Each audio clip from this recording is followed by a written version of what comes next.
Listen, this is a rather disturbing story that people are probably aware of that's been in the press today.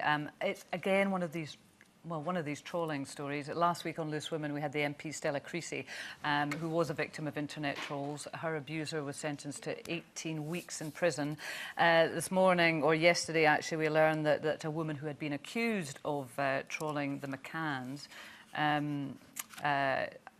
had been found dead in a hotel room, Brenda Leyland, which is disturbing on all sorts of levels, and we probably shouldn't really discuss the detail of that.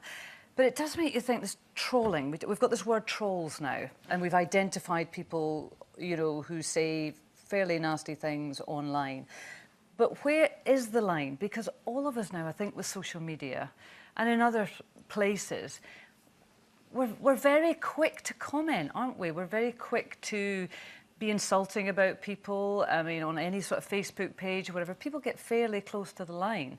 Are we generally, as a society, moving to that place where we're becoming a bit spiteful? I think the problem is with social media. I think that sort of spitey, gossipy thing has always been there. But before, we might have said it in the ladies' loo, or the men might have said it in the pub, just to sort of three of their friends. But what people have now is a platform where they can put it on to a wider audience, and then it gets, you know, it escalates this way until sometimes it gets to the actual person that would never have heard it unless they'd been in the next cubicle in the loo in the old days. So it's not that we've changed, we've still got that There's thing in us. There's just a wider but platform. The mechanism. So I think what's changed. happened is that the mechanism has changed, but what people aren't doing, what a lot of people aren't doing, is making that gear change and thinking, OK, I think this, but drawing a line and thinking, I'm only going to say it to my friends. I'm not actually going to put it out there into the ether. And I think that's what has to change. So maybe from that, we can learn something about... I mean, I'm more spiteful than I'd like to be, if I'm honest. I say judgmental things. I like a good bitch. I like a good giggle sometimes at other people's expense. And maybe, you know, what you're saying in the way that we see, it's like a mirror back, maybe, what we see on Twitter and all of this, of maybe how we behave in a smaller way in our own... I mean, I know that when we're watching the telly, and Mark will be just... I mean, he's very funny, but he'll be so derogatory about people, bam, bam, bam, bam.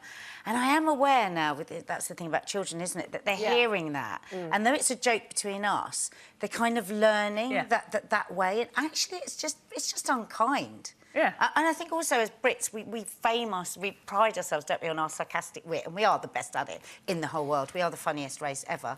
And a lot of that comes from being that sarky, edgy thing. And I think we can draw lessons. But when does that get into personal insult? And then when does that get into abuse? And then when that get into really murky territory? Well, because I think there's a difference between, you know, we've all had, you know, bad tweets or comments on Facebook or whatever, and you can deal with that. That's someone's opinion. If someone doesn't like you, you know, you go, oh, sorry about that, wish you did, but you don't.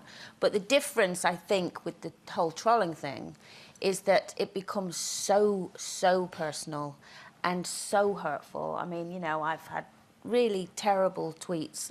You know, 99% of them are fabulous, and that's why I don't come off Twitter, because I think, you know, I've got a lot of people on there that I enjoy speaking to. But the odd one, no matter how you pretend it goes, oh no, I'm not bothered, I just blocked it, stays with me for days, because they're really... I've had terrible, awful, hurtful tweets, and I don't think that's acceptable. That's like...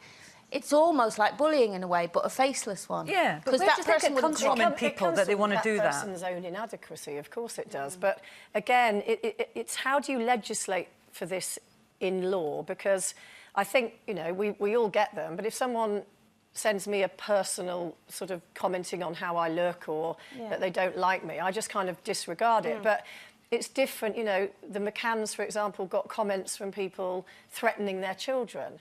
And that's the point where you think, well, if you threaten violence, you know, Stella Creasy, the guy that went to prison, he retweeted comments about threatening her with rape. You know, threatening rape, violence, particularly against people's children, I think that is something where the law has to step in and say, you cannot do this.